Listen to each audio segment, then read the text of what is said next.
Welcome back to our channel.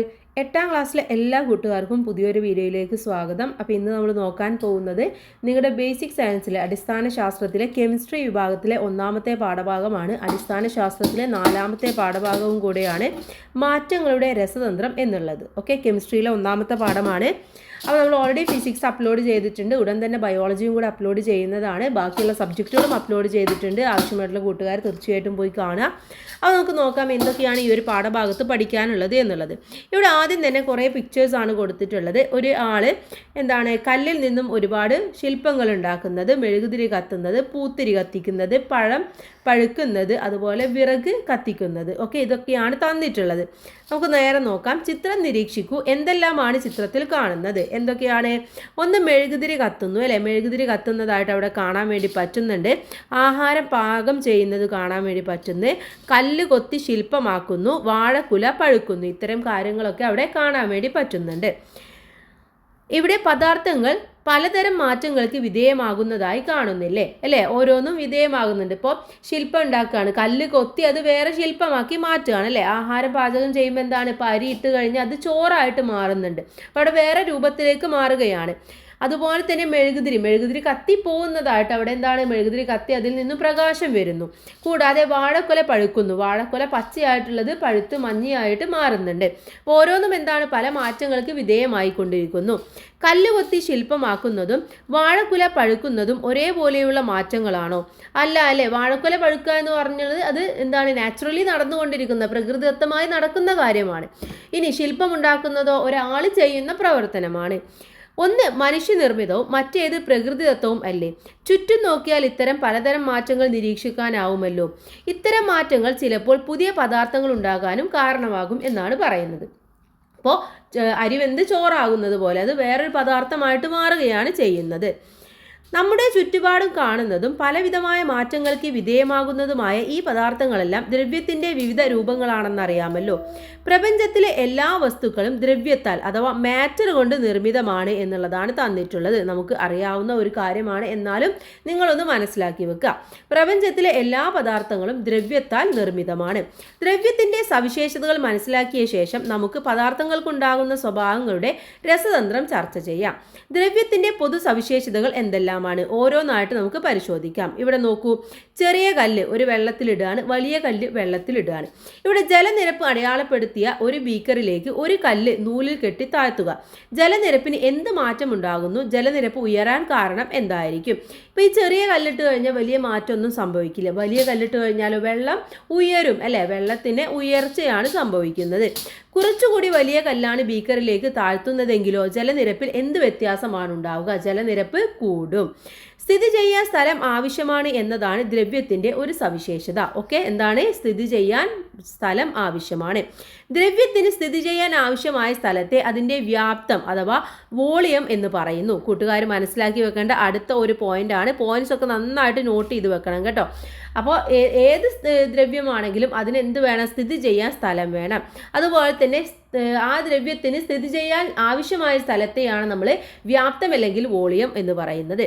ഈ രണ്ട് കല്ലുകളെയും ഒരു ത്രാസിലിട്ട് തൂക്കി നോക്കൂ. എന്ത് വ്യത്യാസമാണ് കാണുന്നത്? രണ്ടിനും തൂക്കമുണ്ട് എന്ന് നമുക്ക് മനസ്സിലാക്കാൻ വേണ്ടി പറ്റും. അഥവാ തൂക്കം എന്നതിന് നമ്മൾ പറയുന്ന വാക്കാണ് മാസ് എന്ന് പറയുന്നത്. അപ്പോൾ എന്ത് മനസ്സിലായി? ദ്രവ്യത്തിന് മാസ് ഉണ്ട് എന്നുള്ളത് നമുക്ക് മനസ്സിലായി. അപ്പം ദ്രവ്യത്തിൻ്റെ മറ്റൊരു പ്രത്യേകത എന്താണ്? ഒരു പദാർത്ഥത്തിൽ അടങ്ങിയിരിക്കുന്ന ദ്രവ്യത്തിൻ്റെ അളവാണ് അതിൻ്റെ മാസ് എന്ന് നമുക്ക് പറയാൻ വേണ്ടി പറ്റും. ഇനി വായു ഒരു ദ്രവ്യമാണോ എന്നാണ് ചോദിച്ചിട്ടുള്ളത്. നമുക്കത് നോക്കാം. വായുവിന് സ്ഥിതി ചെയ്യാൻ സ്ഥലം ആവശ്യമുണ്ടോ? ചിത്രത്തിലേതുപോലെ ഒരു ഗ്ലാസ്സിനുള്ളിൽ ഒരു ടവൽ ഉറപ്പിച്ച് വെച്ച ശേഷം ഗ്ലാസ് തല കീഴായി പിടിച്ച് ബീക്കറിലെ ജലത്തിലേക്ക് താഴ്ത്തുക. ടവൽ നനയുന്നുണ്ടോ അവിടെ എന്നുള്ളത് നിങ്ങൾ നിരീക്ഷിക്കുക. ഗ്ലാസ്സിനുള്ളിൽ ജലം കയറാത്തത് എന്തുകൊണ്ടാണ്? അവിടെ ഗ്ലാസ്സിനുള്ളിലേക്ക് ജലം കയറില്ല. അപ്പം നമുക്ക് മനസ്സിലാക്കാൻ വേണ്ടി പറ്റും? ബീക്കറിലെ ജലനിരപ്പിന് വ്യത്യാസം ഉണ്ടായോ ഇല്ലേ എന്നുള്ളത് മനസ്സിലാക്കാം. ഇനി ജലനിരപ്പിലെ വ്യത്യാസം വായുവിൻ്റെ വ്യാപ്തത്തെയല്ലേ സൂചിപ്പിക്കുന്നത്. അപ്പം ജലനിരപ്പിൽ വ്യത്യാസം ഉണ്ടാകും. അപ്പോൾ നമുക്ക് മനസ്സിലായി അവിടെ എന്ത് വേണം? വായുവിനും സ്ഥലം വേണം എന്ന് നമുക്ക് മനസ്സിലായി. അപ്പോൾ വായുവിന് മാസം ഉണ്ടോ എന്ന് എങ്ങനെ കണ്ടുപിടിക്കാൻ വേണ്ടി പറ്റും നമുക്ക്? ഇവിടെ കൊടുത്തിട്ടുണ്ട്. വായു നിറക്കാത്ത ഫുട്ബോളിൻ്റെ മാസും വായു നിറച്ച ഫുട്ബോളിൻ്റെ മാസും ഒന്ന് തന്നെ ആയിരിക്കുമോ? ഒരു ഡിജിറ്റൽ ബാലൻസ് ഉപയോഗിച്ച് പരിശോധിച്ച് നോക്കാനാണ് നമ്മളെടുത്ത് പറയുന്നത്. അപ്പോൾ നമുക്ക് മനസ്സിലാവും വായുവിന് മാസ് ഉണ്ടെന്ന് വ്യക്തമായിട്ട് മനസ്സിലാക്കാൻ വേണ്ടി പറ്റും. അപ്പോൾ ഈ പരീക്ഷണങ്ങളൊക്കെ നിങ്ങൾ സ്കൂളിൽ ചെയ്യുന്നുണ്ടാവും. നമുക്ക് ഇതിലെ ഇമ്പോർട്ടൻ്റ് ആയിട്ടുള്ള കാര്യങ്ങളും ആക്ടിവിറ്റീസും ഒക്കെ നോക്കാം. ഇനി അപ്പോൾ നമുക്ക് എന്ത് മനസ്സിലായി? സ്ഥിതി ചെയ്യാൻ സ്ഥലം ആവശ്യമുള്ളതും മാസ് ഉള്ളതുമായ ഏതിനെയും നമുക്ക് ദ്രവ്യം എന്ന് വിളിക്കാൻ വേണ്ടി പറ്റും. അപ്പോൾ വായു എന്ന് പറയുന്നതും അത്തരത്തിലുള്ള ഒരു ദ്രവ്യമാണെന്ന് നമുക്ക് മനസ്സിലായി. വായു ഒരു ദ്രവ്യമാണ് ഇതിൽ നിന്നും നമുക്ക് മനസ്സിലാക്കാൻ വേണ്ടി പറ്റും. ഇനി ദ്രവ്യം എന്ന് പറയുന്നത് പ്രധാനമായിട്ടും 3 അവസ്ഥകളിലാണ് ഉള്ളത്. നമ്മൾ ചെറിയ ക്ലാസ്സുകളിൽ പഠിച്ചിട്ടുള്ളതാണ്. ഏതൊക്കെയാണത്? നമുക്കറിയാം, ഖരം, ദ്രാവകം, വാതകം, അല്ലേ? അപ്പോൾ ഇവിടെ ദ്രവ്യത്തിൻ്റെ 3 അവസ്ഥകളുമായി ബന്ധപ്പെട്ട് താഴെ കൊടുത്ത പട്ടിക അനുയോജ്യമായിട്ട് പൂർത്തിയാക്കാനാണ് പറഞ്ഞിട്ടുള്ളത്. ഒന്ന്, നിശ്ചിത മാസ് ഉണ്ട്. ഖരത്തിന് നിശ്ചിത മാസ് ഉണ്ട് എന്നാണ് പറയുന്നത്. ശരിയാണോ? ശരിയാണ്. അപ്പോൾ അവിടെ എന്ത് കൊടുക്കണം? ടിക്ക് കൊടുക്കണം. ദ്രാവകത്തിനുമുണ്ട്, വാതകത്തിനും ഉണ്ട്. ഇനി നിശ്ചിത വ്യാപ്തമുണ്ട്. വ്യാപ്തമുണ്ട്, അല്ലേ? ഉണ്ട് എന്നുള്ളത് ശരിയാണ്. ഖരത്തിനുമുണ്ട്, ദ്രാവകത്തിനുമുണ്ട്, വാതകത്തിനുമുണ്ട്. നിശ്ചിത ആകൃതി ഖരത്തിന് ആകൃതിയുണ്ട്.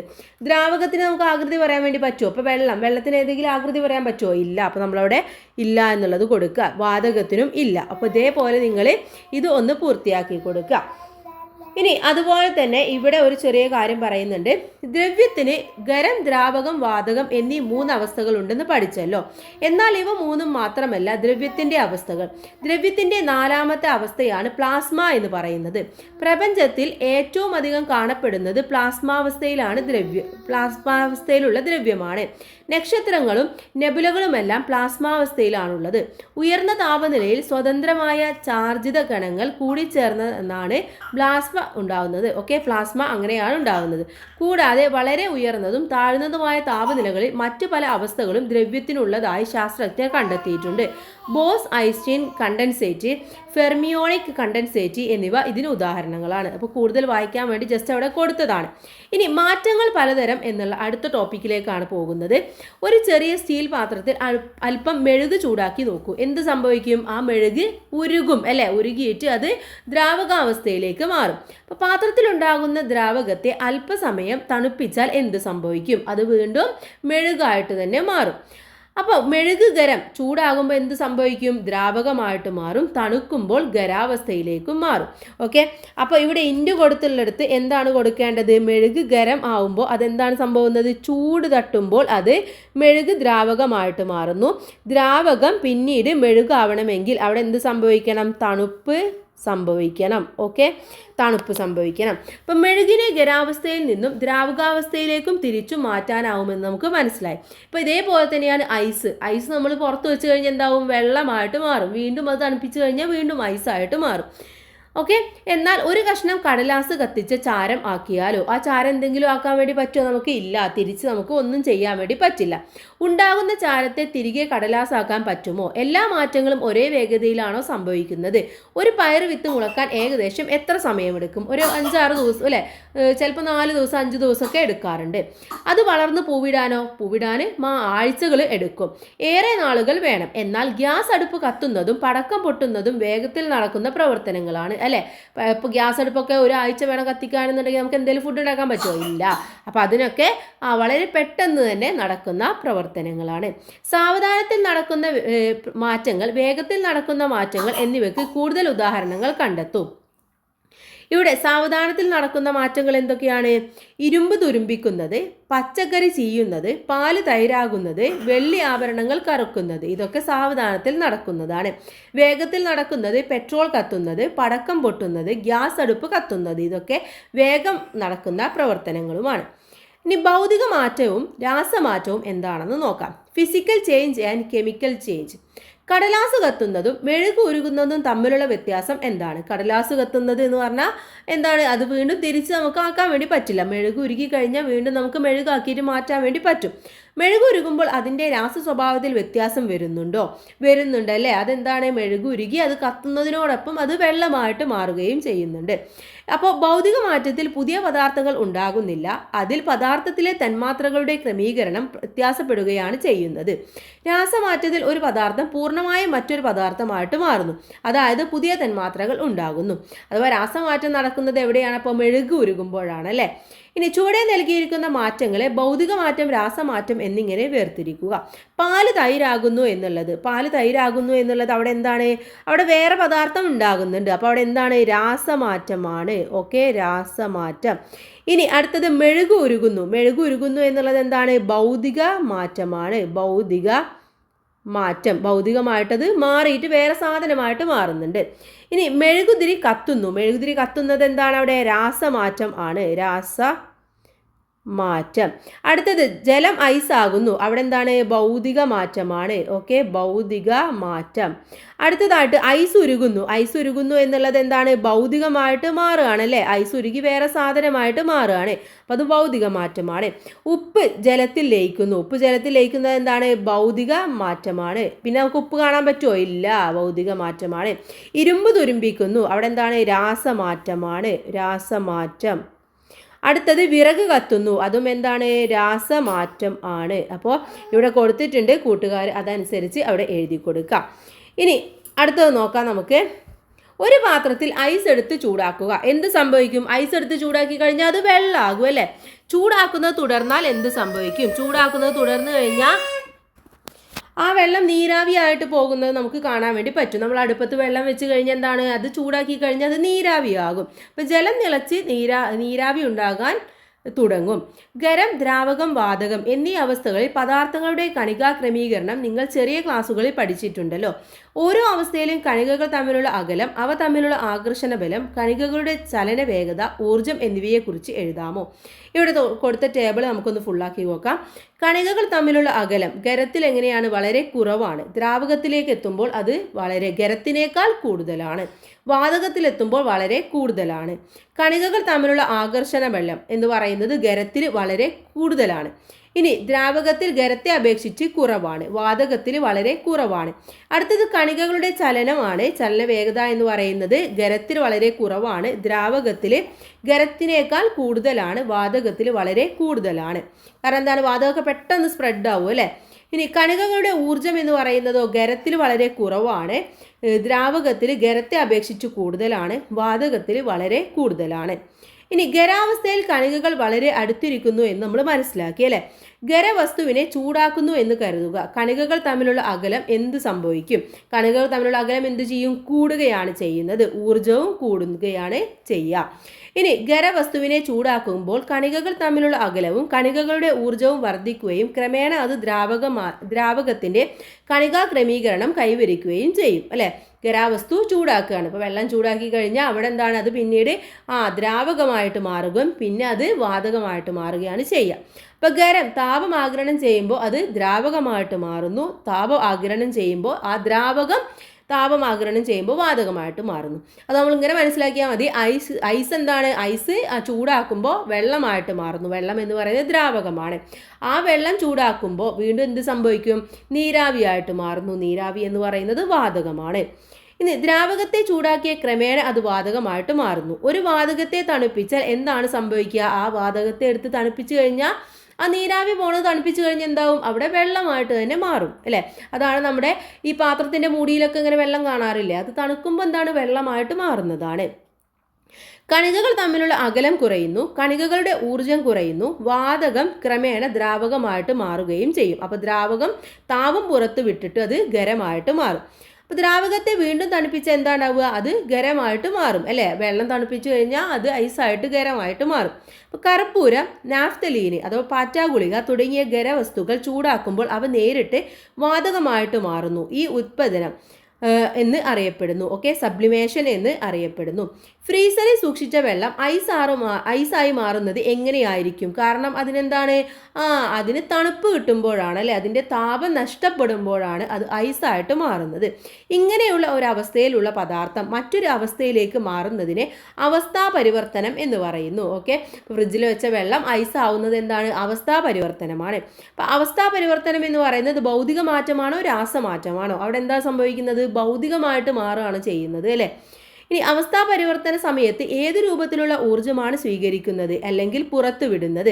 താപം സ്വീകരിക്കുകയും പുറത്തുവിടുമ്പോഴും കണികകളുടെ ഊർജ്ജത്തിന് എന്ത് മാറ്റം സംഭവിക്കുന്നു? ഇവിടെ ഖരം താപം ആഗിരണം ചെയ്തിട്ട് ദ്രാവകമായിട്ട് മാറുന്നു, വീണ്ടും ദ്രാവകം താപം ആഗിരണം ചെയ്ത് വാതകമായിട്ട് മാറുന്നു. ഇനി വാതകം താപം പുറത്തുവിടുമ്പോൾ ദ്രാവകം മാറുന്നു, ദ്രാവകം താപം പുറത്തുവിടുമ്പോൾ ഖരവുമായിട്ട് മാറുന്നു. രാസമാറ്റങ്ങളും ഊർജ്ജമാറ്റവും എന്താണെന്നാണ് അടുത്തതായിട്ട് നോക്കുന്നത്. ഒരു ടൈലിന് മുകളിലായി അല്പം പൊട്ടാസ്യം പെർമാഗ്നേറ്റ് തരികൾ വെച്ച ശേഷം അതിൻ്റെ നടുവിലായി അല്പം ഗ്ലിസറിൻ ഒഴിക്കുക. നിരീക്ഷണം രേഖപ്പെടുത്തൂ. പ്രവർത്തന ശേഷം പൊട്ടാസ്യം പെർമാഗ്നേറ്റിന്റെ നിറം തുടക്കത്തിലേതുപോലെ തന്നെയാണോ? നമുക്ക് നോക്കാം, ഇവിടെ നോക്കാം. 2 ബീക്കറുകളിൽ ജലമെടുത്ത് ഒന്നിൽ പ്രവർത്തനത്തിനു മുമ്പുള്ള പൊട്ടാസ്യം പെർമാഗ്നേറ്റിന്റെ 2-3 തരിയും അടുത്തതിൽ പ്രവർത്തന ശേഷം ലഭിച്ച ഉൽപ്പന്നത്തിന്റെ 2-3 തരിയും ചേർക്കുക. വ്യത്യാസം രേഖപ്പെടുത്തുക. എന്ത് നിറമാറ്റമാണ് നിങ്ങൾ കണ്ടെത്തിയത്? എന്താണ് അവിടെ എന്ന് പറയുന്നത്, ഒരു രാസപ്രവർത്തനത്തിൽ പങ്കെടുക്കുന്ന പദാർത്ഥങ്ങൾ അഭികാരങ്ങൾ എന്ന് അഥവാ റിയാക്റ്റന്റ് എന്നും പുതിയതായി ഉണ്ടാകുന്ന പദാർത്ഥങ്ങൾ ഉൽപ്പന്നങ്ങൾ പ്രൊഡക്ട്സ് എന്നും അറിയപ്പെടുന്നു. അപ്പോൾ ഇവിടെ ഭൗതിക മാറ്റമാണോ രാസമാറ്റമാണോ എന്ന് സംഭവിക്കുക എന്നുള്ളതും നിങ്ങൾ ചെക്ക് ചെയ്യണം. അടുത്തതായിട്ട് എന്താണ് താപരാസ പ്രവർത്തനങ്ങൾ എന്നാണ് പറയുന്നത്. തെർമോ കെമിക്കൽ റിയാക്ഷൻസ് എന്ന് പറഞ്ഞാൽ എന്താണ്? ഒരു ടെസ്റ്റ് ട്യൂബിൽ ഒരു കഷ്ണം മെഗ്നീഷ്യം എടുത്ത് നേർപ്പിച്ച ഹൈഡ്രോക്ലോറിക് ആസിഡ് ചേർക്കുക. എന്നിട്ട് നിരീക്ഷിച്ചു നോക്കുക എന്താണ് അവിടെ സംഭവിക്കുക എന്നുള്ളത്. അപ്പോൾ എന്താണ്, അവിടെ ഒരു വാതകം പുറത്തു വരുന്നതായിട്ട് നിങ്ങൾക്ക് കാണാം. കത്തിച്ച തീപ്പെട്ടിക്കോല് ടെസ്റ്റ് ട്യൂബിൻ്റെ വായുഭാഗത്ത് കൊണ്ടുവന്നാൽ വാതകം ടപ്പ് എന്ന ശബ്ദത്തോട് കൂടിയിട്ട് കത്തും. അപ്പോൾ ഏതാണ് ആ വാതകം? ആ വാതകമാണ് ഹൈഡ്രജൻ എന്ന് പറയുന്നത്. ഓക്കെ, ഹൈഡ്രജൻ വാതകമാണത്. ഇനി മെഗ്നീഷ്യം നേർപ്പിച്ച ഹൈഡ്രോക്ലോറിക് ആസിഡുമായി പ്രവർത്തിച്ച് ഹൈഡ്രജൻ വാതകം ഉണ്ടാകുന്നു. ടെസ്റ്റ് ട്യൂബിൻ്റെ അടിഭാഗത്ത് സ്പർശിച്ചു നോക്കൂ. അപ്പോൾ നിങ്ങൾക്ക് അവിടെ ചെറിയ ചൂട് അനുഭവപ്പെടുന്നതായിട്ട് തോന്നാം. ഓക്കെ, പ്രവർത്തന ഫലമായി ഉണ്ടായ ഹൈഡ്രജനോടൊപ്പം താപവും പുറത്തു വന്നല്ലോ. ഈ പ്രവർത്തനത്തിലെ അഭികാരങ്ങൾ ഏതൊക്കെയാണ്? മെഗ്നീഷ്യവും ഹൈഡ്രോക്ലോറിക് ആസിഡുമാണ്. ഉൽപ്പന്നങ്ങളോ ഹൈഡ്രജനും താപവുമാണ്. ഒരു പ്രവർത്തനം കൂടി നോക്കാം. എന്താണ്? ഒരു സ്റ്റീൽ കപ്പിൽ നീറ്റുകക്ക എടുക്കുക, അതിലേക്ക് അല്പം ജലം ചേർക്കുക. കുറച്ച് സമയത്തിന് ശേഷം കപ്പ് സ്പർശിച്ചു നോക്കൂ. എന്താണ് അവിടെ സംഭവിച്ചത്? അവിടെ നീറ്റുകക്ക ജലവുമായിട്ടുണ്ടാകുമ്പോൾ അവിടെ താപം പുറത്തുവിടുകയാണ് ചെയ്യുന്നത്. അപ്പോൾ നീറ്റുകക്ക പ്ലസ് ജലം എന്ന് പറയുന്നതിൻ്റെ പ്രൊഡക്ഷൻ എന്തൊക്കെയാണ്? അവസാനം കിട്ടുന്ന ഉൽപ്പന്നം എന്ന് പറയുന്നത് ചുണ്ണാമ്പും താപവും ആയിരിക്കും. ഓക്കെ, ഇനി ഒരു രാസപ്രവർത്തനത്തിൻ്റെ ഫലമായി താപം പുറത്തുവിടുന്നുവെങ്കിൽ അത്തരം പ്രവർത്തനങ്ങൾ താപമോചക പ്രവർത്തനങ്ങൾ അഥവാ എക്സോതെർമിക് റിയാക്ഷൻസ് എന്ന് നമ്മൾ പറയും. ഇനി മറ്റൊരു പ്രവർത്തനം ഇതിനെ തന്നെയാണ്, മറ്റൊരു പ്രവർത്തനം കൂടെ പറയുന്നുണ്ട്. ഒരു ടെസ്റ്റ് ട്യൂബിൽ അല്പം പൊട്ടാസ്യം പെർമാഗ്നേറ്റ് എടുത്ത് നന്നായിട്ട് ചൂടാക്കുക. ഈ ടെസ്റ്റ് ട്യൂബിൻ്റെ വായുഭാഗത്ത് എരിയുന്ന ഒരു ചന്ദനത്തിരി കാണിച്ചു നോക്കൂ. എന്താണ് നിരീക്ഷിച്ചത്? അത് ആളിക്കത്തുന്നതായിട്ട്, ആ ചന്ദനത്തിരി ആളിക്കത്തുന്നതായിട്ട് നമുക്ക് കാണാൻ വേണ്ടി പറ്റും. ഇവിടെ കത്താൻ സഹായിക്കുന്ന വാതകം എന്ന് പറയുന്നത് ഓക്സിജനാണ്. ഓക്കെ, പൊട്ടാസ്യം പെർമാഗ്നേറ്റ് വിഘടിച്ച് ഓക്സിജൻ വാതകം ഉണ്ടാവുകയാണ് ചെയ്തത്. പൊട്ടാസ്യം പെർമാഗ്നേറ്റിനെ വിഘടിപ്പിക്കാൻ ഏത് ഊർജ്ജമാണ് ഉപയോഗിച്ചത്? അവിടെ താപോർജ്ജമാണ് നമ്മൾ ഉപയോഗിക്കുന്നത്. ഈ പ്രവർത്തനത്തിലെ ഒരു ഉൽപ്പന്നം ഓക്സിജൻ ആണെന്ന് വ്യക്തമായി അല്ലേ. ഓക്സിജൻ അവിടെ സംഭവിക്കുന്നുണ്ട്, അതുകൊണ്ടാണ് ചന്ദനത്തിരി നന്നായിട്ട് കത്തിയിട്ടുള്ളത്. അപ്പോൾ അവിടെ ഒരു ഉൽപ്പന്നം എന്ന് പറയുന്നത് ഓക്സിജനാണ്. ഇനി മറ്റൊരു പ്രവർത്തനം, ഒരു വാച്ച് ഗ്ലാസ്സിൽ അല്പം അമോണിയം ക്ലോറൈഡ് എടുക്കുക, അതിലേക്ക് അല്പം ബേരിയം ഹൈഡ്രോക്സൈഡ് ചേർത്ത് ഗ്ലാസ് റോഡ് ഉപയോഗിച്ച് നന്നായി ഇളക്കുക. വാച്ച് ഗ്ലാസിൻ്റെ അടിഭാഗം തൊട്ട് നോക്കൂ. എന്താണ് അനുഭവപ്പെടുന്നത്? ഇവിടെ താപോർജ്ജം പുറത്തുവിടുകയാണോ ആഗിരണം ചെയ്യപ്പെടുകയാണോ ചെയ്യുന്നത് എന്ന് നിങ്ങൾ നിരീക്ഷിക്കുക. അപ്പോൾ അവിടെ എന്താണ്? അവിടെ താപോർജ്ജം ആഗിരണം ചെയ്യപ്പെടുന്നതായിട്ട് നിങ്ങൾക്ക് കാണാൻ വേണ്ടി പറ്റും. അപ്പോൾ രാസപ്രവർത്തനങ്ങളിൽ താപോർജ്ജം ആഗിരണം ചെയ്യപ്പെടുന്നുവെങ്കിൽ അത്തരം പ്രവർത്തനങ്ങൾ താപാഗിരണ പ്രവർത്തനങ്ങൾ അഥവാ എൻഡോതെർമിക് റിയാക്ഷൻ എന്ന് പറയും. ഓക്കെ, താപം പുറത്തുവിടുകയാണെങ്കിൽ അവിടെ എന്താണ്? അവിടെ താപമോചക പ്രവർത്തനവും താപം ആഗിരണം ചെയ്യുമ്പോൾ താപാഗിരണ പ്രവർത്തനവുമാണ് അവിടെ നടക്കുന്നത്. ഇത്തരം പ്രവർത്തനങ്ങൾക്ക് കൂടുതൽ ഉദാഹരണങ്ങൾ കണ്ടെത്തും. ഇപ്പോൾ താപമോചക പ്രവർത്തനം എന്ന് പറഞ്ഞാൽ പൊട്ടാസ്യം പെർമാഗ്നേറ്റും ഗ്ലിസറിനും തമ്മിലുള്ള പ്രവർത്തനം, മെഗ്നീഷ്യം ഹൈഡ്രോക്ലോറിക് ആസിഡ് തമ്മിലുള്ള പ്രവർത്തനം, അതുപോലെ താപാഗിരണ പ്രവർത്തനം എന്ന് പറയുന്നത് പൊട്ടാസ്യം പെർമാഗ്നേറ്റിൻ്റെ വിഘടനം, അമോണിയം ക്ലോറൈഡും ബേരിയം ഹൈഡ്രോക്സൈഡും തമ്മിലുള്ള പ്രവർത്തനം. ഓക്കെ, ഇനി താപോർജ്ജം പുറത്തുവിടുന്നതോ ആഗിരണം ചെയ്യുന്നതോ ആയ രാസപ്രവർത്തനങ്ങൾ പൊതുവായ താപരാസ പ്രവർത്തനങ്ങൾ അഥവാ തെർമോ കെമിക്കൽ റിയാക്ഷൻസ് എന്ന് പറയുന്നു. ഇപ്പോൾ ആഗിരണം ചെയ്യുകയാണെങ്കിലും കുഴപ്പമില്ല, പുറത്തു വിടുകയാണെങ്കിലും കുഴപ്പമില്ല, അതിനെ പൊതുവെ പറയുന്ന പേര് താപരാസ പ്രവർത്തനങ്ങൾ എന്നുള്ളതാണ്. അടുത്തത് പ്രകാശരാസ പ്രവർത്തനങ്ങളെ കുറിച്ചിട്ടാണ് പറയുന്നത്. ഇതുവരെ ചൂട് അല്ലെങ്കിൽ താപത്തിനെ കുറിച്ചിട്ടായിരുന്നു പറഞ്ഞത്. ഇനി എങ്ങനെയാണ് പ്രകാശം പുറത്തുവിടുന്നത് അല്ലെങ്കിൽ പ്രകാശത്തിൻ്റെ രാസപ്രവർത്തനങ്ങൾ എങ്ങനെയൊക്കെയാണ്? ഒരു വാച്ച് ഗ്ലാസ്സിൽ അല്പം സിൽവർ നൈട്രേറ്റ് ലായനി എടുത്ത് അതിലേക്ക് സോഡിയം ക്ലോറൈഡ് ലായനി ചേർക്കുക. ഉണ്ടാകുന്ന ഉൽപ്പന്നം 2 കഷ്ണം പഞ്ഞിയിൽ മുക്കി ഒന്ന് കറുത്ത കടലാസിൽ പൊതിഞ്ഞും മറ്റേത് തുറന്നും വെക്കുക. അല്പസമയത്തിന് ശേഷം നിങ്ങളുടെ നിരീക്ഷണം രേഖപ്പെടുത്തുക. ഇവിടെ ചിത്രം നോക്കൂ, ഇതേപോലെ തന്നെ രണ്ടിലും വ്യത്യാസം നിങ്ങൾക്ക് കാണാൻ വേണ്ടി പറ്റും. ഓക്കെ, അവിടെ ഏത് ഊർജ്ജ രൂപമാണ് നിറവ്യത്യാസത്തിന് കാരണം? പ്രകാശോർജ്ജമാണ് നിറവ്യത്യാസത്തിൻ്റെ കാരണം എന്ന് പറയുന്നത്. ഇവിടെ അഭികാരകങ്ങളായ സിൽവർ നൈട്രേറ്റും സോഡിയം ക്ലോറൈഡും തമ്മിൽ പ്രവർത്തിച്ച് സിൽവർ ക്ലോറൈഡ് ഉണ്ടാകുന്നു. സിൽവർ ക്ലോറൈഡ് പ്രകാശം ആഗിരണം ചെയ്ത് വിഘടിച്ച് സിൽവർ ഉണ്ടാകുന്നതാണ് തുറന്നു വെച്ച പഞ്ഞി കറുത്തു പോകാൻ കാരണം. അപ്പോൾ അവിടെ സിൽവർ ക്ലോറൈഡ് എന്നുള്ളതിൽ നിന്ന് എന്തായിട്ട് മാറുന്നു? സിൽവറും ക്ലോറിനും പ്രവർത്തിക്കുകയാണ് ചെയ്യുന്നത്. അടുത്തത് എന്താണ് പ്രകാശ സംശ്ലേഷണം? നമ്മൾ ചെറിയ ക്ലാസ്സിൽ പഠിച്ചിട്ടുള്ള കാര്യമാണ്. അത് ഇതുമായിട്ട് റിലേറ്റ് ചെയ്തിട്ടുള്ള ഒരു ടോപ്പിക്കാണ്, അതുകൊണ്ടാണ് ഇവിടെ പറയുന്നത്. ഇവിടെ ചിത്രം നോക്കൂ, എന്താണ്?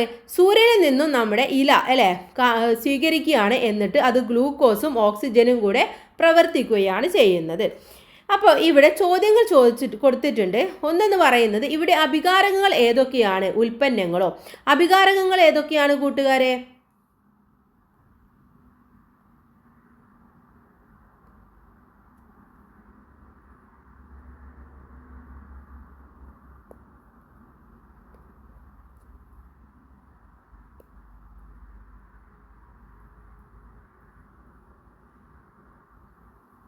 ഇവിടെ അഭികാരകങ്ങൾ എന്ന് പറയുന്നത് നമ്മുടെ ജലവും അതുപോലെ തന്നെ കാർബൺ ഡൈ ഓക്സൈഡും ആണല്ലേ. ഉൽപ്പന്നങ്ങൾ എന്ന് പറയുന്നത് ഗ്ലൂക്കോസും ഓക്സിജനുമാണ്. അപ്പോൾ ഇതാണ് ഇവിടെ നിങ്ങൾ ഉൽപ്പന്നങ്ങളായിട്ട് എഴുതേണ്ടത്. ഇനി അടുത്ത് നോക്കാം. ഇവിടെ ഉൽപ്പാദിപ്പിക്കുന്ന ഗ്ലൂക്കോസ് ആണ് അന്നജമായിട്ട് മാറി സസ്യങ്ങളിൽ ശേഖരിക്കപ്പെടുന്നത്. ഭൂമിയിലെ ജീവന്റെ നിലനിൽപ്പിന് തന്നെ കാരണമാകുന്ന രാസപ്രവർത്തനമാണല്ലോ പ്രകാശ സംശ്ലേഷണം എന്ന് പറയുന്നത്. കാരണം എന്താണ്? മനുഷ്യൻ നിലനിൽക്കണമെങ്കിൽ പ്രകാശ സംശ്ലേഷണം നടക്കണം. കാരണം ഓക്സിജൻ നമുക്ക് കിട്ടണമെങ്കിൽ നമ്മുടെ സസ്യങ്ങൾ അത് പുറത്തുവിടണം. പ്രകാശ സംശ്ലേഷണത്തിൽ ഏത് ഊർജ്ജമാണ് ആഗിരണം ചെയ്യുന്നത്? ഏത് ഊർജ്ജമാണ് അവർ അബ്സോർബ് ചെയ്യുന്നത്, ആഗിരണം ചെയ്യുന്നത്? ചെടികളെ പ്രകാശോർജ്ജമാണ്. ഈ പ്രക്രിയയിൽ പ്രകാശോർജ്ജം രാസോർജ്ജമായിട്ട് മാറുകയാണ് ചെയ്യുന്നത്. നാം ഇപ്പോൾ പരിചയപ്പെട്ട 2 പ്രവർത്തനങ്ങളിലും പ്രകാശോർജ്ജം ആഗിരണം ചെയ്യപ്പെടുന്നത്. പ്രകാശം പുറത്തുവിടുന്ന രാസപ്രവർത്തനങ്ങൾക്ക് നിങ്ങൾ പരിചയമുണ്ടോ? വേറെ ഏതെങ്കിലും രാസപ്രവർത്തനം നിങ്ങൾക്കറിയോ? മിന്നാമിനുങ്ങ് അല്ലേ. മിന്നാമിനുങ്ങ് എങ്ങനെയാണ്? മിന്നാമിനുങ്ങിൻ്റെ ശരീരത്തിൽ ലൂസിഫറൈസ് എന്ന ഒരു എൻസൈമിൻ്റെ സഹായത്തോടെ ലൂസിഫറിൻ എന്ന രാസവസ്തു അൾട്രാവയലറ്റ് രശ്മികളെ ആഗിരണം ചെയ്ത് ദൃശ്യപ്രകാശം പുറത്തുവിടുകയാണ് ചെയ്യുന്നത്. ഈ പ്രതിഭാസത്തെയാണ് നമ്മൾ ജൈവദീപ്തി അഥവാ ബയോലിമിൻസിൻ എന്ന് അറിയപ്പെടുന്നത്. ശരീരത്തിൽ പ്രവർത്തിക്കുന്ന ഓക്സിജന്റെ അളവ് നിയന്ത്രിച്ച് പ്രകാശ തീവ്രത വ്യത്യാസപ്പെടുത്താൻ മിന്നാമിനുങ്ങിന് കഴിയും. ചിലയിനം കടൽ ജീവികളും പുഴുക്കളും ജൈവദീപ്തി പ്രദർശിപ്പിക്കുന്നത് നമ്മൾ കാണുന്നുണ്ട്. പ്രധാനമായിട്ട് നമ്മൾ മിന്നാമിനുങ്ങിനെയാണ് ഈ രീതിയിൽ കാണാറുള്ളത്. ഈ പ്രവർത്തനങ്ങളിൽ പ്രകാശോർജ്ജം പുറത്തുവിടുകയാണ് ചെയ്യുന്നത്. അപ്പോൾ പ്രകാശോർജ്ജം ആഗിരണം ചെയ്യുകയോ പുറത്തുവിടുകയോ ചെയ്യുന്ന രാസപ്രവർത്തനങ്ങളെ പ്രകാശ രാസപ്രവർത്തനങ്ങൾ എന്നാണ് പറയുന്നത്. ഇനി ചില മരുന്നുകൾ ബ്രൗൺ നിറമുള്ള കുപ്പികളിൽ സൂക്ഷിക്കുന്നത് നമ്മൾ കണ്ടിട്ടുണ്ട് അല്ലേ. എന്താണ് അതിൻ്റെ കാരണം എന്ന് പറയുന്നത്? ചില മരുന്നുകൾ പ്രകാശത്തിൻ്റെ സാന്നിധ്യത്തിൽ വിഘടിക്കുകയാണ് ചെയ്യുക. അപ്പോൾ ആ മരുന്ന് വേറെ എന്തെങ്കിലും ആയിട്ട് മാറും. അതുകൊണ്ടാണ് ആ നിറത്തിലുള്ള കുപ്പിയിൽ സൂക്ഷിച്ചിട്ടുള്ളത്. അതുപോലെ തന്നെയാണ് സിൽവർ നൈട്രേറ്റ് സുതാര്യമായ കുപ്പികളിൽ സൂക്ഷിക്കാറില്ല. അതിൻ്റെ കാരണവും അത് പ്രകാശവുമായിട്ട് വിഘടിക്കുന്നത് കൊണ്ടാണ്. അടുത്തത് നമ്മൾ വൈദ്യുത രാസപ്രവർത്തനങ്ങളെ കുറിച്ചിട്ടാണ് പറയുന്നത്. ഇപ്പോൾ താപം നോക്കി, പ്രകാശം നോക്കി, അടുത്തത് വൈദ്യുതമാണ് ഇലക്ട്രോ കെമിക്കൽ റിയാക്ഷൻസ്. ഈ സംഭവം എന്താണ്, നിങ്ങൾ കണ്ടിട്ടുണ്ടോ? ഈ ചിത്രത്തിലുള്ള സാധനം എന്ന് പറയുന്നത് ബാറ്ററിയാണ്, അഥവാ ഡ്രൈ സെൽ എന്നാണ് അതിനെ പറയാറുള്ളത്. ഇതിൻ്റെ ഉപയോഗം എന്താണെന്ന് ഇവിടെ നോക്കൂ നിങ്ങൾ. ഇവിടെ എന്താണ് ഇതാണ് അതിൻ്റെ അകം എന്ന് പറയുന്നത്. ഇവിടെ ഒരു ദണ്ട് ഉണ്ടായിരിക്കും. ഇതിനെയാണ് നമ്മൾ പോസിറ്റീവ് ടെർമിനൽ. ഇത് പോസിറ്റീവ് ആയിരിക്കും. ഇത് കാർബൺ ദണ്ടാണ്. അതുപോലെ തന്നെ ഇതിൻ്റെ ഉൾഭാഗം എന്ന് പറയുന്നത് മഗ്നീഷ്യം ഡൈ ഓക്സൈഡും കാർബൺ പൊടിയും ചേർത്താണ്. ഇനി താഴെയുള്ളത് എന്താണ്, ഒരു സിങ്ക് പാത്രമാണ്. അതുപോലെ തന്നെ ഇതിൻ്റെ ഇവിടെ എന്ന് പറയുന്നത് അമോണിയം ക്ലോറൈഡിൻ്റെ ഒരു പേസ്റ്റ് ഉണ്ടായിരിക്കും. പിന്നെ പുറത്തുള്ളത് ഒരു ഇൻസുലേഷനും ഉണ്ടായിരിക്കും. ഡ്രൈ സെല്ലിൽ നടക്കുന്ന രാസപ്രവർത്തന ഫലമായാണ് വൈദ്യുതി ഉൽപ്പാദിപ്പിക്കപ്പെടുന്നത്. ഇപ്പോൾ ഡ്രൈ സെല്ലിൽ രാസോർജം വൈദ്യുതോർജ്ജമായിട്ട് മാറുകയാണ് ചെയ്യുന്നത്. അതേപോലെയുള്ള ഒരു പ്രവർത്തനം താഴെ പറയുന്നുണ്ട്. ഒരു ബീക്കറിൽ ഗാഢ ഉപ്പുലായനി സോഡിയം ക്ലോറൈഡ് എടുക്കുക. അതിൽ 3-4 തുള്ളി ഫിനോഫ്താലിൻ ചേർക്കുക. ഒരു ബാറ്ററിയുടെ ഇരു ധ്രുവങ്ങളിലായി ബന്ധിപ്പിച്ച ചെമ്പു കമ്പികളുടെ അഗ്രങ്ങൾ ലായനിയിൽ മുക്കി വെക്കുക. ഈ ചിത്രത്തിൽ കാണുന്ന പോലെയാണ് ചെയ്യേണ്ടത്. എന്താണ് നിങ്ങൾ നിരീക്ഷിക്കുന്നത്, എങ്ങനെയാണ് ഇതിൻ്റെ നിറം മാറുന്നത് എന്നാണ് ചോദിച്ചിട്ടുള്ളത്.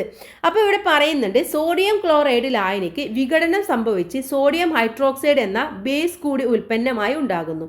ഇതാണ് ലായനിക്ക് പിങ്ക് നിറം നൽകുന്നത്. ഓക്കെ, അപ്പോൾ അവിടെ സംഭവിക്കുന്നത് എന്താണ്, സോഡിയം ക്ലോറൈഡ് എന്ന് പറയുന്നത് വിഘടനം സംഭവിച്ചിട്ട് സോഡിയം ഹൈഡ്രോക്സൈഡ് എന്ന ബേസ് ഉൽപ്പന്നമായിട്ട് മാറും. അപ്പോൾ അവിടെ പിങ്ക് നിറമായിട്ട് മാറുകയാണ് ചെയ്യുന്നത്. പ്രവർത്തനം നടക്കാൻ സഹായിച്ച ഊർജ്ജരൂപം ഏതാണ്? ഇവിടെ ഏതാണ്, വൈദ്യുതോർജ്ജം ആഗിരണം ചെയ്യുകയാണ് ചെയ്യുന്നത്. അപ്പോൾ വൈദ്യുതോർജ്ജം ആഗിരണം ചെയ്ത് ഒരു പദാർത്ഥം വിഘടനത്തിന് വിധേയമാവുന്ന രാസപ്രവർത്തനത്തെയാണ് നമ്മൾ വൈദ്യുത വിശ്ലേഷണം അഥവാ ഇലക്ട്രോലിസ്റ്റ് എന്ന് പറയുന്നത്. ദെൻ അല്പം ആസിഡ് ചേർത്ത ജലത്തിലൂടെ വൈദ്യുതി കടത്തിവിട്ടാൽ അത് ഹൈഡ്രജനും ഓക്സിജനുമായി വിഘടിക്കുന്നു. ഇവിടെ എന്താണ്, വൈദ്യുതോർജ്ജം ആഗിരണം ചെയ്താണ് ജലം വിഘടിക്കുന്നത്. അതായത് ഒരു വൈദ്യുത വിശ്ലേഷണ പ്രവർത്തനമാണ് അവിടെ സംഭവിക്കുന്നത് എന്ന് നമുക്ക് പറയാൻ വേണ്ടി പറ്റും. ഇനി ഇത്തരത്തിൽ ധാരാളം പ്രവർത്തനങ്ങൾ വൈദ്യുതോർജ്ജം ആഗിരണം ചെയ്ത് നടക്കാറുണ്ട്. ഇപ്പോൾ സ്വർണം പൂശിയ ആഭരണങ്ങൾ, സ്പൂണ്, വെള്ളി പൂശിയ അലങ്കാര വസ്തുക്കൾ തുടങ്ങിയവ നമ്മൾ കണ്ടിട്ടുണ്ട് അല്ലേ. ഇവ നിർമ്മിക്കുന്നത് എങ്ങനെയായിരിക്കും? അതുപോലെ ഈ ഇരുമ്പ് വളയിൽ ചെമ്പ് പൂശിക്കഴിഞ്ഞാൽ എന്താണ് സംഭവിക്കുക എന്ന് ചോദിച്ചിട്ടുണ്ട്. അതിൻ്റെ ഒരു പരീക്ഷണമാണ് ഇവിടെ. എന്താണ്, ഒരു ബീക്കറിൽ വെള്ളം എടുത്തിട്ട് അതിലെന്താണ് കോപ്പർ സൾഫേറ്റ് ലായനി ഒഴിച്ചിരിക്കുകയാണ്. എന്നിട്ട് ഇരുമ്പ് വളയും ചെമ്പ് തണ്ടും ഇട്ട് കൊടുക്കുകയാണ്. ബീക്കറിൽ ഏതു ലായനിയാണ് എടുത്തിരിക്കുന്നത്? ഏതാണ്, കോപ്പർ സൾഫേറ്റ് ലായനിയാണ്. ചെമ്പ് തകിട് ബാറ്ററിയുടെ ഏത് ടെർമിനലുമായിട്ടാണ് ബന്ധിപ്പിച്ചിരിക്കുന്നത്? ഏതാണ് കൂട്ടുകാരെ? പോസിറ്റീവ് ആണല്ലേ, പോസിറ്റീവുമായിട്ടാണ് ഘടിപ്പിച്ചിരിക്കുന്നത്. വള നെഗറ്റീവുമായിട്ടാണ് ഘടിപ്പിച്ചിരിക്കുന്നത്. അപ്പോൾ സ്വിച്ച് ഓൺ ചെയ്യുമ്പോൾ വളക്ക് മുകളിൽ ചെമ്പിൻ്റെ ചുവപ്പ് നിറം വരുന്നതായിട്ട് കാണാൻ വേണ്ടി പറ്റും. അപ്പോൾ ചെമ്പിന് പകരം വെള്ളിയാണ് പൂശേണ്ടതെങ്കിൽ ഏത് ലോഹത്തകിടാണ് പോസിറ്റീവ് ടെർമിനലിനായിട്ട് ഉപയോഗിക്കേണ്ടത്? സിൽവർ തന്നെയാണ് നമ്മൾ ഉപയോഗിക്കേണ്ടത്, അഥവാ വെള്ളി തന്നെയാണ്. പൂശേണ്ട ലോഹത്തിൻ്റെ തകിടാണ് ബാറ്ററിയുടെ പോസിറ്റീവ് ടെർമിനലുമായി ബന്ധിപ്പിക്കേണ്ടത്. അതേ ലോഹത്തിൻ്റെ ഒരു ലവണം ജലത്തിൽ ലയിപ്പിച്ച ലായനിയും ഉപയോഗിക്കണം. ഇരുമ്പ് വളയിൽ വെള്ളിയാണ് പൂശേണ്ടതെങ്കിൽ ബാറ്ററിയുടെ പോസിറ്റീവ് ടെർമിനലിനോട് വെള്ളി തകിട് ഘടിപ്പിച്ച് സിൽവർ സനൈഡും സോഡിയം സനൈഡിൻ്റെയും ലായനികളുടെ മിശ്രിതം ഉപയോഗിക്കണം എന്നാണ് പറയുന്നത്. ഓക്കെ, അതുപോലെ തന്നെ സ്വർണ്ണമാണ് പൂശേണ്ടതെങ്കിൽ നമ്മളവിടെ എന്ത് ചെയ്യണം? സ്വർണ്ണത്തകിട് ബാറ്ററിയുടെ പോസിറ്റീവ് ടെർമിനലിനോടും ബന്ധിപ്പിക്കുകയും ഗോൾഡ് സനൈഡിൻ്റെയും സോഡിയം സനൈഡിൻ്റെയും ലായനി ഉപയോഗിക്കുകയും വേണം. ഇനി വൈദ്യുതി ഉപയോഗിച്ച് ലോഹവസ്തുക്കൾക്ക് മുകളിൽ മറ്റു ലോഹങ്ങളുടെ ആവരണം ഉണ്ടാക്കുന്ന പ്രവർത്തനത്തെയാണ് നമ്മൾ വൈദ്യുത ലേപനം എന്ന് പറയുന്നത്. ഓക്കെ, ഇലക്ട്രോപ്ലേറ്റിംഗ് എന്ന് പറയുന്നത്. ഇനി ചെറുനാരങ്ങ കൊണ്ട് എങ്ങനെയാണ് ബാറ്ററി ആയിട്ട് ചെറുനാരങ്ങ ഉപയോഗിക്കുന്നത് എന്ന് നമുക്ക് നോക്കാം. ചിത്രത്തിൽ കാണുന്നത് പോലെ ചെറുനാരങ്ങയിൽ സിങ്ക്, കോപ്പർ ആണികൾ ക്രമീകരിച്ച് അവയെ ഇരുമ്പ് കമ്പികൾ ഉപയോഗിച്ച് ബന്ധിപ്പിക്കുക. ഇവ ഒരു LED-യുമായി ബന്ധിപ്പിക്കാനാണ് പറഞ്ഞിട്ടുള്ളത്. ഇനി LED പ്രകാശിക്കുന്നത് ഏത് ഊർജ്ജം ഉപയോഗിച്ചിട്ടാണ്? ഏത് ഊർജ്ജം ഉപയോഗിച്ചാണ്? LED പ്രകാശിക്കണമെങ്കിൽ അവിടെ എന്ത് വേണം? വൈദ്യുതി വേണം. അപ്പോൾ അവിടെ വൈദ്യുതോർജ്ജം തന്നെയാണ് ഉപയോഗിക്കുന്നത്. ഈ വൈദ്യുതോർജ്ജം ത്തിൻ്റെ സ്രോതസ് എന്ന് പറയുന്നത് ഏതാണ്? നാരങ്ങക്കുള്ളിലെ രാസോർജ്ജമാണ്. ഓക്കെ, അപ്പോൾ അവിടെ രാസോർജ്ജം വൈദ്യുതോർജ്ജമായിട്ട് മാറുകയാണ് ചെയ്യുന്നത്. ഇവിടെ ചെറുനാരങ്ങയിലെ ആസിഡും ലോഹങ്ങളുമായി പ്രവർത്തിച്ച് വൈദ്യുതി ഉൽപ്പാദിപ്പിക്കപ്പെടുന്ന ഒരു സംഭവമാണ് ഉള്ളത്. അപ്പോൾ നിങ്ങൾ കൂട്ടുകാർ ഇതേപോലെ നിങ്ങളൊന്ന് പരീക്ഷിച്ചു നോക്കുക. രാസപ്രവർത്തനം നടക്കുമ്പോൾ വൈദ്യുതോർജ്ജം ആഗിരണം ചെയ്യുകയോ ഉൽപ്പാദിപ്പിക്കുകയോ ചെയ്യുന്ന പ്രവർത്തനങ്ങളാണ് വൈദ്യുത രാസപ്രവർത്തനങ്ങൾ, ഇലക്ട്രോ കെമിക്കൽ റിയാക്ഷൻസ് എന്ന് പറയുന്നത്. ഇനി ഓരോ രാസപ്രവർത്തനം നടക്കുമ്പോഴും പലതരത്തിലുള്ള ഊർജ്ജ രൂപങ്ങൾ ആഗിരണം ചെയ്യുകയോ പുറത്തുവിടുകയോ ചെയ്യുന്നുണ്ട്. ഇതിൽ പ്രധാനപ്പെട്ട ഊർജ്ജ രൂപവുമായി ബന്ധപ്പെട്ട ആ രാസപ്രവർത്തനം അറിയപ്പെടുന്നത്. അപ്പോൾ ഓരോന്നിനും ഇങ്ങനെ തന്നെയാണ്. പക്ഷേ ഏത് ഊർജ്ജ രൂപമാണോ പുറത്തുവിടുന്നത് അതിനനുസരിച്ചിട്ടാണ് നമ്മൾ ആ ഒരു രാസപ്രവർത്തനത്തെ മനസ്സിലാക്കുന്നത്. ഇവിടെ നോക്കൂ, രാസപ്രവർത്തനങ്ങൾ ഒന്ന്, പദാർത്ഥങ്ങളുടെ ജ്വലനം. അവിടെ എന്താണ്? താപം പുറത്തുവിടുകയാണ് ചെയ്യുന്നത്. ഓക്കെ, പ്രധാന ഊർജ്ജമാറ്റം താപം പുറത്തുവിടുകയാണ്. പദാർത്ഥങ്ങളുടെ ചൂടേറ്റുള്ള വിഘടനം, അവിടെ താപം ആഗിരണം ചെയ്യുകയാണ് ചെയ്യുന്നത്. ജൈവദീപ്തി, അവിടെ എന്താണ്? പ്രകാശം പുറത്തുവിടുകയാണ്. മിന്നാമിനുങ്ങ് പ്രകാശമാണ് പുറത്തുവിടുന്നത്. ചെറുനാരങ്ങ കൊണ്ടുള്ള സെല്ല്, അത് വൈദ്യുതിയാണ് പുറത്തുവിടുന്നത്. സോഡിയം ക്ലോറൈഡ് ലായനിയുടെ വൈദ്യുത വിശ്ലേഷണം, അവിടെ എന്താണ്? വൈദ്യുതി ആഗിരണം ചെയ്യുകയാണ് ചെയ്യുന്നത്. ഇനി ദ്രവ്യരൂപങ്ങളെക്കുറിച്ചും അവക്കുണ്ടാവുന്ന മാറ്റങ്ങളെക്കുറിച്ചും മനസ്സിലാക്കിയല്ലോ. ഇവയിൽ മനുഷ്യജീവിതം മെച്ചപ്പെടുത്താൻ ഉതകുന്നവയും അല്ലാത്തവയും ഉണ്ട്. ദ്രവ്യത്തിനുണ്ടാകുന്ന മാറ്റങ്ങൾ എങ്ങനെയെല്ലാമാണ് ഇന്ന് മനുഷ്യജീവിതത്തെ സ്വാധീനിക്കുന്നതെന്ന് ക്ലാസ്സിൽ ചർച്ച ചെയ്ത് കുറിപ്പ് തയ്യാറാക്കാൻ വേണ്ടി പറയുന്നുണ്ട്. അപ്പോൾ നമ്മുടെ ഡെയിലി ലൈഫിൽ നമുക്ക് ഒരുപാട് ഇത്തരത്തിലുള്ള റിയാക്ഷൻസിലൂടെയൊക്കെ കടന്നു പോകേണ്ടതായിട്ട് വരും അല്ലേ. അപ്പോൾ അതൊക്കെ ഒന്ന് മനസ്സിലാക്കുക, അതിനെക്കുറിച്ച് നിങ്ങളൊന്ന് എഴുതുക. ഇത്രയുമാണ് പാഠഭാഗം. ഇനി നമുക്ക് ഇതിലെ വിലയിരുത്താം എന്ന പ്രവർത്തനം നോക്കാം. ഒന്നാമത്തേത്, ചുവടെ നൽകിയിരിക്കുന്ന പ്രവർത്തനങ്ങളിൽ പദാർത്ഥങ്ങളിലെ കണികാ ക്രമീകരണത്തിന് ഉണ്ടാകുന്ന മാറ്റങ്ങൾ എന്താണ്? ഒന്ന്, ഖരം ദ്രാവകമാകുന്നു. അവിടെ എന്താ സംഭവിക്കുക? കണികകൾ തമ്മിലുള്ള ദൂരം കൂടുകയാണ് ചെയ്യുന്നത്. ഇനി അടുത്തത്, ദ്രാവകം വാതകമായിട്ട് മാറുമ്പോൾ കണികകൾ തമ്മിലുള്ള ദൂരം കൂടുന്നു. അടുത്തത്, വാതകം ദ്രാവകമായിട്ട് മാറുമ്പോൾ കണികകൾ തമ്മിലുള്ള ദൂരം കുറയുന്നു. ഇനി 2, തന്നിരിക്കുന്ന രാസപ്രവർത്തനങ്ങളിൽ പുറത്തുവിടുന്ന അല്ലെങ്കിൽ ആഗിരണം ചെയ്യുന്ന പ്രധാന ഊർജ്ജ രൂപം ഏത്? ഇവ ഏതുതരം രാസപ്രവർത്തനമാണെന്നും എഴുതാൻ പറഞ്ഞിട്ടുണ്ട്.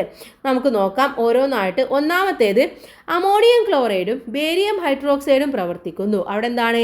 താപരാസപ്രവർത്തനമാണ് സംഭവിക്കുന്നത്. താപമാണ് പുറത്തുവിടുന്നത്. അടുത്ത, ഇരുമ്പ് വളയിൽ ചെമ്പ് പൂശുന്നു. അവിടെ വൈദ്യുത രാസപ്രവർത്തനമാണ് സംഭവിക്കുന്നത്. മിന്നാമിനുങ്ങ് കത്തുന്നു. അവിടെയോ പ്രകാശ രാസപ്രവർത്തനമാണ് സംഭവിക്കുന്നത്. പൊട്ടാസ്യം പെർമാംഗനേറ്റ് വിഘടിക്കുന്നു. അതും താപരാസപ്രവർത്തനമാണ്. ചെറുനാരങ്ങ ഉപയോഗിച്ച് LED കത്തുന്നു. അതെന്താണ്? വൈദ്യുത രാസപ്രവർത്തനം ആണ്. അപ്പോൾ ഓരോന്നും ഏതൊക്കെ രാസപ്രവർത്തനമാണ് എന്ന് മനസ്സിലാക്കുക. ഏതൊക്കെയാണ് പുറത്തുവിടുന്നത് എന്നും നിങ്ങൾക്ക് ഇതിലൂടെ മനസ്സിലാക്കാൻ വേണ്ടി പറ്റും. മൂന്നാമത്തെ ചോദ്യം, ഈർപ്പരഹിതമായ ടെസ്റ്റ് ട്യൂബിൽ അല്പം പൊട്ടാസ്യം പെർമാംഗനേറ്റ് തരികളെടുത്ത് ചൂടാക്കുന്നു. ടെസ്റ്റ് ട്യൂബിൻ്റെ വായുഭാഗത്ത് ഒരു എരിയുന്ന ചന്ദനത്തിരി കൊണ്ടുവരുന്നത്. നമ്മൾ നേരത്തെ പറഞ്ഞ അതേപോലെ തന്നെയുള്ളതാണ്.